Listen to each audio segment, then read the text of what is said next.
Want to thank anybody else who watched. I think the atmosphere today was amazing. It was electric. The roar didn't sound like Wimbledon. For a moment, center court stopped feeling like the most reserved stadium in tennis and started feeling like Manila had somehow crossed continents. Red, blue, and yellow flags rolled through the stands. Thousands of voices moved together until even longtime fans looked around in disbelief, wondering how the atmosphere had changed so completely. And standing in the middle of it all was a 21-year-old from Quezon City, only a few points away from ending the reign of the defending champion. What happened next would rewrite more than a scoreboard.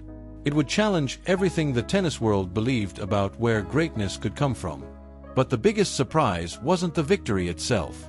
It was that almost nobody saw the warning signs until it was already too late. 27 days earlier, there was no center court, no worldwide headlines, no deafening crowd chanting her name.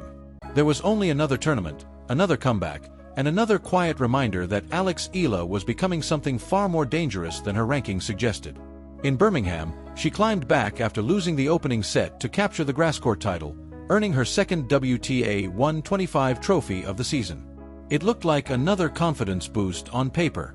Inside the locker room, though, players began noticing something different.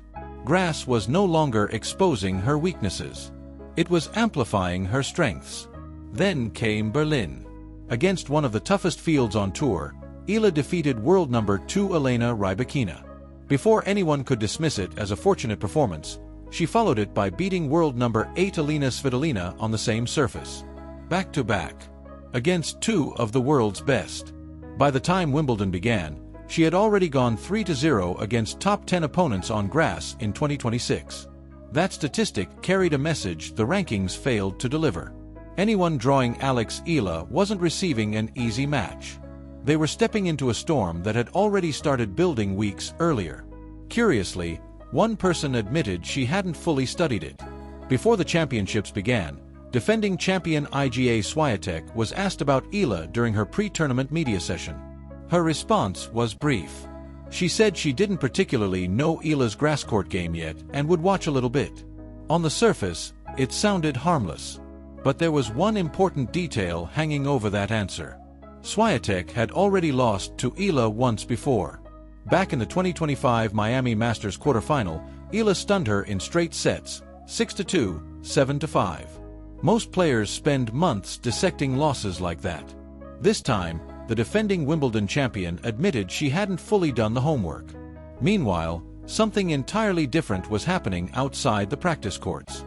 Every day, more Filipino supporters poured into the All England club. Before sunrise, queues had already formed. On court 12, oversized Philippine flags waved through Wimbledon's carefully manicured grounds, creating scenes rarely witnessed during the tournament's long history. Reuters later reported that after winning her second-round match, Eala thanked those fans in Tagalog during her on-court interview. It wasn't simply support anymore. It felt like an entire nation had packed its passport and traveled with her. By Saturday evening, center court wasn't welcoming one rising player. It was receiving a movement. The match itself refused to follow a normal script. The opening set stretched to 84 exhausting minutes. Not for the entire contest.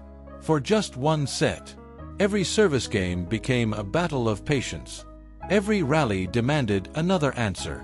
Eala erased 2 set points, then created 4 of her own. Neither player blinked. The tension kept tightening until everything rested on a dramatic tie-break. Point after point, the pressure climbed. The defending champion searched for control. The challenger kept refusing to disappear. Finally, on Eala's 4th opportunity, Swiatek pushed a forehand beyond the baseline. Silence lasted only a heartbeat. Then center court exploded. The numbers afterward explained why this wasn't luck. Eala converted 5 of her 7 breakpoint opportunities while saving 8 of the 11 she faced. She struck 24 winners with only 21 unforced errors. Swiatek actually produced more winners, 32, but also committed 44 unforced errors that continually opened the door. Champions rarely unravel like that, especially not on the court they were expected to own. Imagine carrying 6 Grand Slam titles, defending your Wimbledon crown, and discovering that someone ranked outside the world's top 30 isn't overpowering you. She's solving you. Every adjustment produces another answer. Every pattern you've trusted suddenly stops working. The scoreboard becomes more than numbers. It becomes evidence that control is slipping away. By the second set, belief had quietly changed sides. The confidence that had defined the champion now belonged entirely to the challenger.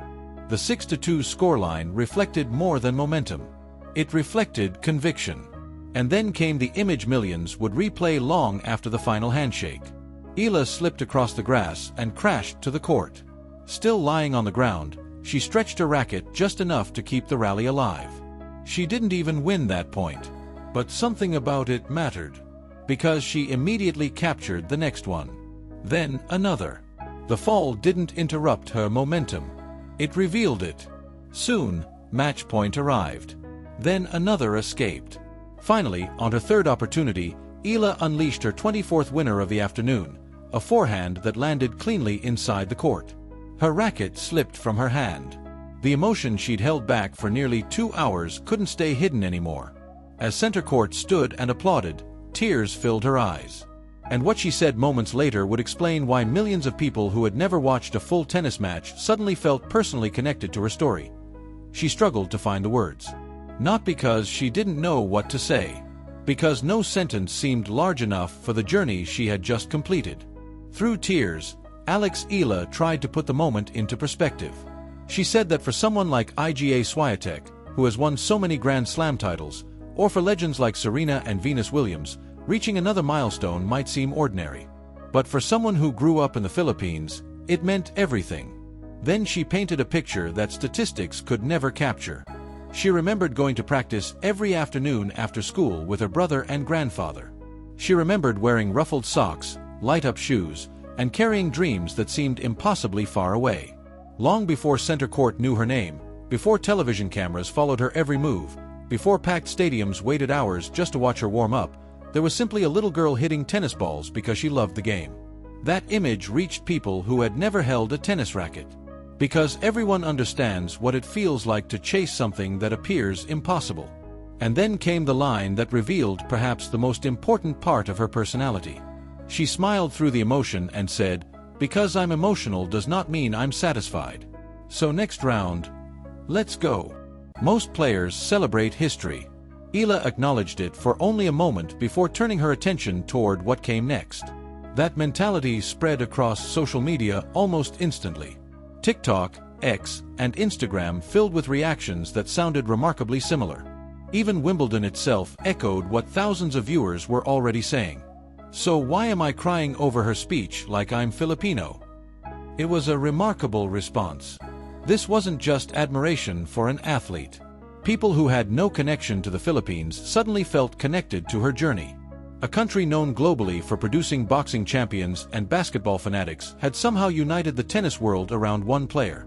Then another voice added even greater weight to the achievement. According to BBC News, Venus Williams congratulated Eala on social media after the victory. That wasn't praise from a distant legend casually watching television. Earlier in the season, Venus had actually shared the court with Eala as her doubles partner. A 7-time Grand Slam singles champion and 5-time Wimbledon winner had seen her work up close. When someone of that stature publicly celebrates your breakthrough, it sends a message far louder than any ranking ever could. The recognition didn't stop there. From an entirely different sporting universe came another familiar face. Manny Pacquiao. The 8-division world boxing champion and arguably the most recognizable Filipino athlete in history posted a short video that carried enormous meaning. Proud na proud. Very, very proud. Keep it up. Only a few words. But they connected generations of Filipino sporting history. One icon was welcoming another. When a Wimbledon champion and a boxing legend both reach out during the same week, it becomes clear that something much larger than one tournament is unfolding. The rankings may have listed Alex Eala outside the game's elite. The sport itself was beginning to disagree. The consequences stretched far beyond one upset. For Swiatek, the defeat threatened a dramatic ranking slide. As the defending Wimbledon champion, she had 2,000 ranking points to protect. Falling in the third round meant she was projected to drop out of the WTA top 5 for the first time in years. During her post-match press conference, she offered an unusually revealing admission. Honestly, I don't care anymore about the results." Those words reflected a player confronting far more than a single defeat. Meanwhile, every step forward for Eala was rewriting history. Southeast Asia, home to more than 600 million people, had never produced a women's Grand Slam quarterfinalist in the Open era. Not once. Generation after generation had tried. None had crossed that line. Now only one match remained. Standing between Eala and history was Jasmine Paolini, the 2024 Wimbledon finalist and the tournament's 13th seed. But even that matchup carried an intriguing twist. Earlier in the year, Eala had already defeated Paolini in Dubai, winning 6-1, 7-6. That result didn't guarantee anything. It simply removed the fear of the unknown. She had already proven it could be done. Back home, the impact was impossible to miss. The Philippines had hosted its first-ever WTA event only 6 months earlier, in January 2026. Now the country's entire tennis landscape seemed to be changing in real time. Broadcasters cleared primetime schedules on July 4th to show her Wimbledon match live. Young players suddenly had someone who looked like them succeeding on tennis' grandest stage. Nike's visor became more than apparel. It became part of the image people associated with a new generation of Philippine tennis. The US Open, where Eala had captured the girls' singles title in 2022, was waiting later on the calendar. Every tournament now carried a different expectation. Not because people hoped she could compete. Because they had already watched her prove that she could. Ironically, only months earlier, that growing attention had almost become too much. At the Australian Open in January, thousands of Filipino supporters flooded Melbourne Park.